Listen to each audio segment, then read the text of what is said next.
Sino daw po ang mga maliligtas lamang sa araw ng paghuhukom ayon sa Panginoong Hesus? Ramsel, ang paghuhukom ay dalawa. Ang dalawang paghuhukom, yung tinatawag na personal judgment at saka yung final judgment.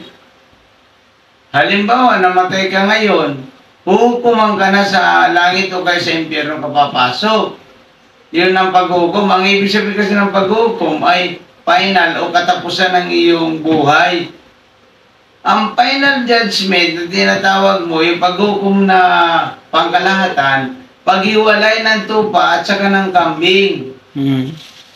Yan ay makikita natin sa Hebreo 9:27 na sabi niya doon, minsan lang itinagda sa mga tao ang mamatay na minsan, pagkatapos ito ay paghukom na. Kasi ang tao, habang siya nabubuhay pa, yun ang panahon niyang magsisi.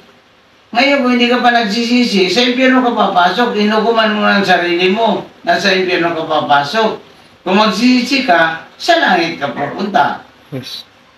Yan ang sinasabi ng Biblia na napakaliwanag, madaling intindihin. Kaso mo, ito'y nahaluan ng mga katuroang hindi o ayaw umintindi sa banal na kasulatan. Napakasimple lang eh.